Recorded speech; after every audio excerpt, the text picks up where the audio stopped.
चले बेटा, ठीक है। तो पूरा का पूरा ग्लैंड आपका क्या है बेटा, एक एपोमिक्सिस ग्लैंड है, मतलब मिक्स ग्लैंड की तरह वर्क करता है, जिसमें आपके मोस्टली जो पार्ट है वो क्या है, एक्सोक्राइन, और छोटा सा पार्ट बीच बीच में जो सेल्स पाए जा रहे हैं ये किस नेचर के हैं, एंडोक्राइन नेचर के। अब क्योंकि हम लोग टॉपिक क्या पढ़ रहे हैं, एंडोक्राइन ग्लैंड्स, इसलिए हम एक्सोक्राइन के जो पार्ट था वो हम कहीं ना कहीं कहां डिस्कस कर चुके हैं, डाइजेस्टिव सिस्टम में, किस तरीके से एंजाइम सीक्रेट करेगा जो स्मॉल इंटेस्टाइन के किस पार्ट में, डिओडेनम में, क्लियर है। लेकिन यहां हम क्या पढ़ना है, इसके एंडोक्राइन पार्ट, जिनको हम किस नाम से जानते हैं, पैनक्रिएटिक आइसोलेट्स या फिर आइसोलेट्स ऑफ लैंगरेंस, क्लियर है। तो डिस्कस करते हैं। Pancreas maintain the blood glucose balance. तो पैनक्रियास का एंडोक्राइन पार्ट है जो, या पैनक्रिएटिक जो आइसोलेट्स हैं, उनका मेन काम क्या होगा, ब्लड में ग्लूकोज का लेवल बना के रखना, कंसंट्रेशन ऑफ ग्लूकोज का लेवल बना के रखना। कहां पे बेटा, ब्लड में। बैलेंस करता है ग्लूकोज को, कहां पे बेटा, ब्लड में, क्लियर है। Next, primary hormone of the pancreas include insulin, glucagon, both regulate blood glucose. तो ये दो हार्मोन मुख्यतः सीक्रेट करता है, कौन कौन से बेटा, एक तो इंसुलिन और दूसरा ग्लूकागॉन। इंसुलिन और ग्लूकागॉन ये दोनों हार्मोन क्या करते हैं, ब्लड में आपके ग्लूकोज के लेवल को मेंटेन करते हैं, रेगुलेट करते हैं। तो ये किसका फंक्शन है आपका, पैनक्रिएटिक आइसोलेट्स का, क्लियर है। क्या होगा, diabetes is the most common disorder with the pancreas, clear. In hormone के या पैनक्रियास की वजह से सबसे कॉमन डिसऑर्डर है वो क्या हो सकता है आपका, डायबिटीज। कौन सा बेटा, डायबिटीज, क्लियर है। आगे बढ़ते हैं। Pancreas is unique in that's both N endocrine and exocrine gland. In other words, the pancreas has the dual function of secreting hormone into the blood, endocrine and secreting enzyme through the ducts exocrine। तो ये कह रहे हैं कि pancreas दोनों तरीके के function करता है, एंडोक्राइन और एक्सो, मतलब इसका क्या है बेटा, डुअल फंक्शन है, क्लियर है। जो सेल्स हार्मोन सीक्रेट करेंगे वो पार्ट क्या है बेटा, एंडोक्राइन, और जो एंजाइम सीक्रेट करेगा एक डक्ट के माध्यम से वो क्या है बेटा, एक्सोक्राइन पार्ट, क्लियर है इतना। नेक्स्ट आगे बढ़ते हैं। Pancreas belongs to endocrine and digestive system with most of its cell more than 90% working on the digestive side. आगे वही बात बेटा मैं जो कह रहा था कि मोस्टली पूरा पार्ट इसका किस तरीके से काम करता है, एक्सोक्राइन की तरह। लगभग 90% जो पार्ट है वो किसकी तरह काम कर रहा, एक्सोक्राइन ग्लैंड। बचा कितना बेटा, 10%। तो इसका 10% भाग ही क्या है बेटा, एंडोक्राइन नेचर का, जो क्या सीक्रेट करेगा, हार्मोन्स, क्लियर है बेटा। तो ये है पैनक्रिएटिक आइसोलेट्स के नाम से जानते हैं जिन्हें। Mostly insulin to maintain the balance of blood glucose sugar level in the body. तो मोस्टली फंक्शन क्या होगा, शुगर लेवल को, यानी आपकी ब्लड में ग्लूकोज के लेवल को मेंटेन करना, क्लियर है बेटा। Next, without this balance our body is susceptible to serious complications such as diabetes। अगर ये ब्लड में ग्लूकोज का मेंटेनेंस नहीं होगा, उसका रेगुलेशन नहीं होगा, तो हम गंभीर बीमारी से पीड़ित हो जाएंगे, जिसको हमने क्या नाम दिया बेटा, डायबिटीज। क्या नाम दिया, डायबिटीज। यानी ब्लड में ग्लूकोज की कंसंट्रेशन डिस्टर्ब हो गई है, इंक्रीज हो गई है, क्लियर है बेटा। तो इस ग्लूकोज की कंसंट्रेशन को मेंटेन करने में हेल्प कौन कर रहा, पैनक्रिएटिक आइसोलेट्स, क्लियर है बेटा। अब वो कैसे करते हैं आगे डिस्कस करते हैं। Pancreas is a 6 inch long flatted gland that lies deep within the abdomen between the stomach and the spine। तो उन्होंने वो क्या बताया बेटा, इसकी एनाटॉमी बता रखी है, कितनी लंबाई है इसकी, 6 inches फ्लैटेंड लंबाई है, क्लियर है। आगे बढ़ते हैं। It is connected to the duodenum which is part of the small intestine. ये किससे कनेक्टेड रहता है, स्मॉल इंटेस्टाइन के फर्स्ट पार्ट जो क्या है, डिओडिनम। क्लियर है बेटा? नेक्स्ट देखते हैं। Only 5% of the pancreas is comprised of endocrine cells. These cells when examined under a microscope. लगभग 5% सेल है मोस्टली जो एंडोक्राइन नेचर के होते हैं। वैसे देखिए 10% बता रखा, बट मोस्टली जो वर्किंग सेल्स है एंडोक्राइन की तरफ वो कितने बेटा, 5%, जिनको हम माइक्रोस्कोप की सहायता से अलग दिख जाते हैं, आइसोलेट्स की तरह। क्लियर है बेटा? आगे बढ़ते हैं। These group of pancreatic endocrine cells are known as pancreatic isolates या फिर Langerhans of isolates, isolates of Langerhans, इस नाम से इसको जाना जाता है। क्लियर है बेटा? तो पूरा पार्ट पेनक्रियास का क्या है बेटा, एक्सोक्राइन ग्लैंड, उसमें से 5 से 10% ही पार्ट क्या है बेटा, एंडोक्राइन। इसका मतलब है एंडोक्राइन भी है इसका और एक्सोक्राइन है, मतलब डुअल फंक्शन है, इसलिए हम इसको मिक्स ग्लैंड के नाम से भी जानते हैं। क्लियर है बेटा?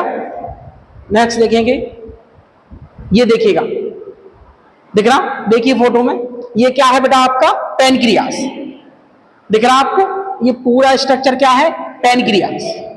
ये पूरा स्ट्रक्चर क्या है बेटा आपका, पैनक्रियास है। इसमें देखिएगा ये जो ग्रीन पार्ट है सारा का सारा, ये किस नेचर का है, एक्सोक्राइन नेचर का।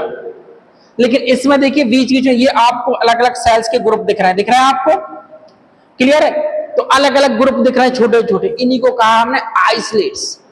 क्या कहा इनको, आइसोलेट। वही बात कर दी कि समुद्र में टापू बने हैं जिनको हम आइसोलेट्स कहा जाता है, उसी प्रकार से पूरा पार्ट इसका एक्सोक्राइन है, बट छोटे छोटे सेल्स के ग्रुप हैं जो किस नेचर के हैं, एंडोक्राइन नेचर के, इसलिए हमने कहा इसको पैनक्रिएटिक आइसोलेट्स। क्लियर हुआ बेटा? क्लियर है? ये पैनक्रिएटिक आइसोलेट्स ही आपके हार्मोन सीक्रेट करेंगे। क्लियर है बेटा? तो ये हो गया आपका हार्मोन लिख रहा है, बीटा सेल जिसकी insulin, alpha cell glucagon, somatostatin, PP, ठीक है, ये तमाम प्रकार के हार्मोन्स हैं जो सीक्रेट करते हैं एंडोक्राइन नेचर का, एंडोक्राइन पार्ट है जो किसका, पैनक्रियास का। क्लियर है? आगे बढ़ते हैं। तो देखिएगा हार्मोन्स ऑफ पैनक्रियास, कि अब पैनक्रियास कौन कौन से हार्मोन सीक्रेट करेगी। क्लियर है बेटा? अभी तक हमने जो आइसोलेट्स है पैनक्रिएटिक आइसोलेट की एनाटॉमी की बात की, अब हम बात करते हैं इसकी फिजियोलॉजी की। फिजियोलॉजी का मतलब ये जो हार्मोन सीक्रेट करेगी उनका क्या फंक्शन होगा, तो बात करते हैं। सबसे पहले इसका हार्मोन सबसे पहले कौन सा बेटा, गैस्ट्रिन।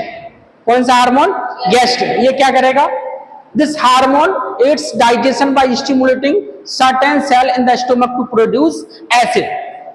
मतलब ये क्या करते हैं, जो एसिड प्रोड्यूस के लिए स्टिमुलेट करते हैं, किसको, स्टोमक के सेल्स को। आपको पता है कि स्टोमक में क्या सीक्रेट होता है, HCl, जो कि एक एसिड है। क्या काम होता है इसका, भोजन में मौजूद जो माइक्रो ऑर्गेनिज्म है, बैक्टीरिया वगैरह है, उनको किल करना। क्लियर? तो हेल्प करता है। Clear? This hormone aids digestion by stimulating certain cells in the stomach to produce acid. तो किसका फंक्शन है ये, गैस्ट्रिन का। दूसरा हार्मोन कौन सा है बेटा, ग्लूकागोन। ग्लूकागोन की बात करते हैं। Glucagon helps insulin maintain normal blood glucose level by working in the opposite way of insulin antagonist. It stimulates your cells to release glucose and this rises your blood glucose level। तो पहली बात बेटा, दो बातें लग रखी इसमें, antagonist एक बार यूज हुआ, एंटागोनिस्ट का मतलब अपोजिट। अभी किसके एंटागोनिस्ट है, तो इंसुलिन के। क्लियर? देखो दो चीजें हैं, क्या है, हम ब्लड में ग्लूकोज की कंसंट्रेशन की बात करते हैं भाई। एक और ग्लूकोज को कहां पार्टिसिपेट करना, ग्लूकोज आपकी पार्टिसिपेट करता है मेटाबॉलिक रिएक्टिविटी में। किसमें बेटा, मेटाबॉलिक रिएक्टिविटी। अच्छा, मेटाबॉलिक रिएक्टिविटी कहां होती है, सेल्स में, कोशिकाओं में, टिश्यूज में आपके। तो ये देखिएगा, ये है टिश्यू आपका, कोशिका होगी। अब इसके चारों तरफ आपका ब्लड है। क्लियर है बेटा? अब क्या हो रहा कि ग्लूकोज कहां प्रेजेंट है, आपके ब्लड में। अब ब्लड से हमें ग्लूकोज कहां भेजना है, सेल में। भाई तभी तो मेटाबॉलिक एक्टिविटी हो पाएगी, एनर्जी का फॉर्मेशन हो पाएगा।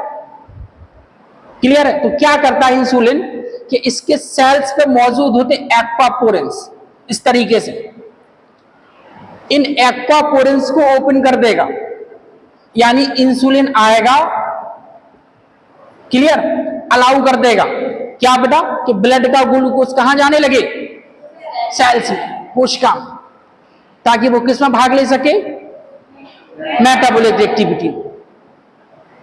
तो ग्लूकोज को कोशिका के अंदर कौन पहुंचा रहा, इंसुलिन हेल्प करेगा। अब देखिएगा ग्लूकोज आ कहां से रहा था बेटा, ब्लड से।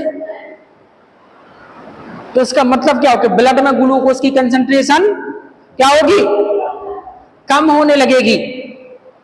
अरे ब्लड में जो ग्लूकोज है वो ग्लूकोज कहां पहुंचा रहा है, इंसुलिन सेल्स में, यानी ब्लड में ग्लूकोज की कंसंट्रेशन कम होने लगेगी। क्लियर है बेटा? ठीक इसका उल्टा काम कौन करता है, ग्लूकागोन, जो क्या करेगा, लिख रखा है इसमें देखिए, glucose and this type of your blood glucose level क्या होगा, it's stimulate your cell to release glucose, यानी ये सेल को स्टिमुलेट करता है कि आप किसको रिलीज करो, ग्लूकोज को, कहां पे, ब्लड में। तो देखिएगा इंसुलिन क्या कर रहा था, ग्लूकोज की कंसंट्रेशन कम कर रहा था, कहां पे, ब्लड में। कौन कर रहा था बेटा, इंसुलिन। और जबकि मैं बात करूं किसकी, ग्लूकागोन की, तो इस सेल से ग्लूकोज कहां पहुंचा रहा, ब्लड में। तो मतलब ब्लड में ग्लूकोज की कंसंट्रेशन क्या होगा, बढ़ जाएगी, तो बढ़ने लगेगी। तो एक दूसरे के अपोजिट काम हुआ, यानी अब कंसंट्रेशन बढ़ रही है, किसकी, ग्लूकोज की। किसने बढ़ाई है, ग्लूकागोन। तो मतलब ग्लूकागोन इंसुलिन एक दूसरे के एंटागोनिस्ट, अपोजिट कार्य करते हैं। एक ब्लड में ग्लूकोज को बढ़ा देता है, दूसरे ब्लड में ग्लूकोज को कम कर देता है। क्लियर है? तो दोनों हार्मोन बहुत इंपॉर्टेंट है, बट सबसे इंपॉर्टेंट ज्यादा क्या इंपॉर्टेंट है बेटा, इंसुलिन। क्या होगा आगे आपको सेकेंड ईयर में पढ़ेंगे, खैर डिजीज, या जरूर अगर लगा तो मैं इसमें आपको बता दूंगा। क्या है बेटा, जैसे अगर मान लीजिए इंसुलिन नहीं बना तो क्या होगा, क्या ब्लड का ग्लूकोज कोशिका में पहुंच पाएगा, क्लियर। और आप भोजन करते जा रहे लगातार और आपका ग्लूकोज अब खर्च नहीं हो पा रहा, मेटाबॉलिक एक्टिविटी में पार्टिसिपेट नहीं कर पा रहा। इसका मतलब क्या होगा कि ब्लड में ग्लूकोज की कंसंट्रेशन बढ़ जाएगी, और ये कंडीशन होती है कौन सी बेटा, डायबिटीज की। अब समझ में आया डायबिटीज कैसे होता है, क्लियर। ब्लड में ग्लूकोज की कंसंट्रेशन इंक्रीज होने लगेगी, क्लियर है, क्योंकि क्या नहीं बन रहा बेटा, इंसुलिन नहीं बन रहा, क्लियर है। और यूरिन के थ्रू ग्लूकोज एक्सक्रिएट होने लगेगा, तो वो पेशेंट, उसको डायबिटीज हो गया, शुगर का मरीज हो गया। क्लियर हो रहा बेटा? चलिए नेक्स्ट हम इंसुलिन दोनों का बता दिया मैंने। This hormone regulates blood glucose by allowing many of your body cells to absorb and use glucose. Deficiency of glucose cause diabetes, लिख रखा कि deficiency of insulin, deficiency of glucose causes diabetes, गलत है, डिफिशियंसी ऑफ इंसुलिन है, मतलब insulin की कमी से क्या हो जाएगा, डायबिटीज हो जाएगा। क्लियर है बेटा? नेक्स्ट हम बात करते हैं somatostatin. When level of other pancreatic hormones such as insulin, glucagon gets too high, somatostatin is secreted to maintain a balance of glucose salt in blood. देखिएगा अब दो हार्मोन अपन को मिल गए, ग्लूकागोन, इंसुलिन, जो एक दूसरे के अपोजिट कार्य कर रहे थे, लेकिन इन हार्मोन के लेवल को, इंसुलिन और ग्लूकागोन को मेंटेन कौन करेगा, तो अगला हार्मोन कौन सा आ रहा, सोमैटोस्टेटिन। तो क्या लिखा है, level of other pancreatic hormone such as insulin, glucagon get to high, somatostatin is secrete to maintain a balance of glucose salt in the blood. Clear है? मतलब ब्लड में सॉल्ट और ग्लूकोज के लेवल को मेंटेन करवाएगा कौन आपका बेटा, सोमैटोस्टेटिन। नेक्स्ट हार्मोन कौन सा है, वैसोएक्टिव इंटेस्टाइनल पेप्टाइड, जिसको हम BIP के नाम से भी जानते हैं शॉर्ट में। क्या है इसका काम, it helps water control and secretion and absorption from intestine by stimulating the intestinal cell to release water and salt into the intestine. तो आगे बात, आपकी इंटेस्टाइन में किसका एब्जॉर्प्शन हो रहा था? स्मॉल में किसका हो रहा था? स्मॉल इंटेस्टाइन में किसका एब्जॉर्प्शन होता है? मिनरल्स का। पढ़ रखा ना ये बेटा? छोटी आंत में स्मॉल इंटेस्टाइन में किसका एब्जॉर्प्शन होता है? मिनरल्स का। क्लियर है? और बड़ी आंत में किसका होता है? लार्ज इंटेस्टाइन में वाटर का। और रखाना है बेटा? क्लियर है? तो इस वाटर के एब्जॉर्प्शन को कौन कराएगा बेटा? आपका वीआईपी, जो बड़ी आंत में या लार्ज इंटेस्टाइन में वाटर को एब्जॉर्ब करना अलाउ कराएगा। तो ये आपके हार्मोन्स हैं किसके? पैनक्रियास के। क्लियर हुआ? क्लियर हुआ इतना? देख लीजिएगा एक बार और।